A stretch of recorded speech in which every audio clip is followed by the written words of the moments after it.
அனைவருக்கும் வணக்கம். இன்னைக்கு அக்டோபர் 4ஆம் தேதி சனிக்கிழமை. விடுதலை போராட்ட வீரர் சுப்பிரமணிய சிவா, விடுதலை போராட்ட வீரரும் ஆன்மீகவாதியுமான சுப்பிரமணிய சிவா பிறந்த தினம் என்று திண்டுக்கல் மாவட்டம் வத்தலக்குண்டுவில் 1884 ஏழ்மை குடும்பத்தில் பிறந்தார். 12 வயது வரை மதுரையிலும் பிறகு கோவையில் ஓராண்டும்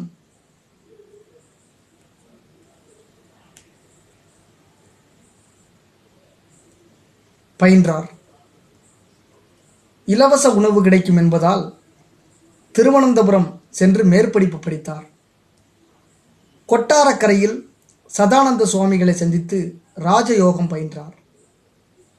பிறகு தமிழகம் திரும்பியவர் சிவகாசியில் காவல்துறை எழுத்தாளராக சேர்ந்து மறுநாளே விலகிறார். தமிழ் ஆங்கிலத்தில் சரளமாக பேசக்கூடியவர், கவிதை புனைவதில் வல்லவர், சிறந்த சொற்பொழிவாளர். திருவனந்தபுரத்தில் இளைஞர்களை ஒன்று திரட்டி தர்ம பரிபாலன சமாஜம் என்ற அமைப்பை உருவாக்கினார். ஆங்கில அரசுக்கு எதிராக செயல்பட்டதால் அங்கிருந்து வெளியேற்றப்பட்டார். ஊர் ஊராக நடந்து சென்று விடுதலை கனலை மூட்டினார். தூத்துக்குடி சென்று வ.உ. சிதம்பரனாரை சந்தித்தார்.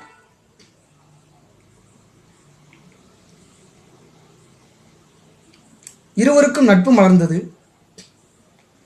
பாரதியார் தனது சுதேசி கீதங்களால் இவர்களது சுதேச உணர்வை மேலும் தூண்டினார். பாரதியாரும் சிவாவும் மேடைதோறும் விடுதலை போராட்டம் முழக்கமிட்டனர். சென்னை, கொல்கத்தா, தூத்துக்குடி, திருநெல்வேலி தொழிலாளர் போராட்டங்களை முன்னின்று நடத்தினர். ராஜ துரோக குற்றம் சுமத்தப்பட்டு 1908ஆம் ஆண்டு சிறையில் அடைக்கப்பட்டார். அங்கு கடும் சித்திரவதைக்கு ஆளானார். 1912 விடுதலையாகி சென்னையில் குடியேறினார். ஞானபானு என்ற மாத இதழை தொடங்கினார்.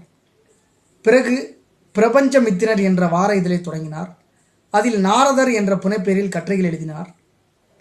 மோட்ச சாதனை ரகசியம், அருள்மொழிகள், வேதாந்த ரகசியம், ஸ்ரீ ராமகிருஷ்ண பரமஹம்ச வைபவம் உள்ளிட்ட 20க்கும் மேற்பட்ட நூல்களை எழுதியிருக்கிறார். இவரது கவிதைகள் பின்னர் ஞானபானு என்ற பெயரில்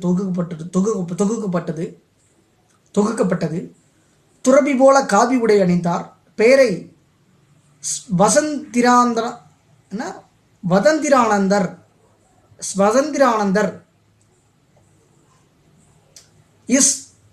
இஸ்ன்றது சைலண்ட், அது அமைதி, வசந்திரானந்தர் என்று மாற்றிக்கொண்டார்.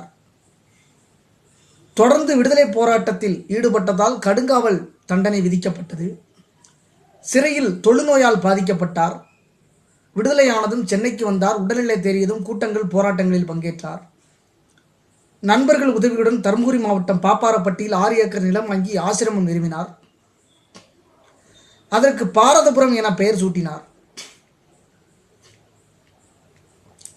சர்வ மதத்தினரும் வழிபடும் வகையில் அங்கு பாரத மாதா கோவில் கட்ட முடிவு செய்தார். தேசப்பந்து சித்தரந்தன் தாஸை அழைத்து வந்து அடிக்கல் நாட்டினார். தொழுநோயின் தீவிரத்தையும் பொருட்படுத்தாமல் ஊர் ஊராக சென்று கோயிலுக்கு நிதி திரட்டினார். நோயை காரணம் காட்டி பேருந்து, ரயில்களில் ஏற ஆங்கில அரசு தடை விதித்தது. உடல் முழுவதும் புண்ணாக இருந்த போதிலும் துணியால் மூடிக்கொண்டு நடந்தும் கட்டையில் வண்டியிலும் பல ஊர்களுக்கு சென்றார். சொற்பொழிவாற்றி நிதி திரட்டினார். தொடர் பயணத்தால் உடல்நலம் குன்றியது. பாப்பாரப்பட்டி திரும்பியதும் உடல்நிலை பாதிக்கப்பட்டு 41 வயசு 1925 மறைந்தார். வீரமுரசு என்று போற்றப்பட்ட சுப்பிரமணிய சிவா நினைவாக பாப்பாரப்பட்டியில் மணிமண்டபம் கட்டப்பட்டிருக்கிறது. அங்கு பாரத மாதா கோவில் நினைவு கனவு மட்டும் இன்று வரை நிறைவேறவில்லை என்று கூறப்பட்டிருக்கிறது. மற்றும் இந்த பாட்டாளி மக்கள் கட்சி மூலமாக தமிழக அரசுக்கு அழுத்தம் கொடுக்கப்பட்டு பாரத மாதா கோவில் கட்டி முடிக்கப்பட்டு விட்டதா என்று எனக்கு தெரியவில்லை. நீங்கள் அதனை தற்போது உறுதி செய்து கொள்ளுங்கள். 2015ஆம் ஆண்டு எழுதப்பட்ட இந்த புத்தகம் கிட்டத்தட்ட 10 வருஷம் ஆச்சு. இவர் இறந்து ரொம்ப வருஷம் ஆச்சு. 1925 இறந்திருக்கிறார். ரொம்ப ஒரு முக்கியமான ஒரு ஆளுமை. அக்டோபர் 4 சனிக்கிழமை மாபெரும் ஒரு ஆளுமை, விடுதலை போராட்ட வீரர், ஆன்மீகவாதி. அவரை சந்தித்த மகிழ்ச்சியோட இந்த நாடு இனிதே நிறைவு பெறுகிறது. நாளைக்கு ஜீவகாருண்யம் குறித்த மகானை சந்திக்க இருக்கிறோம். நன்றி, வணக்கம்.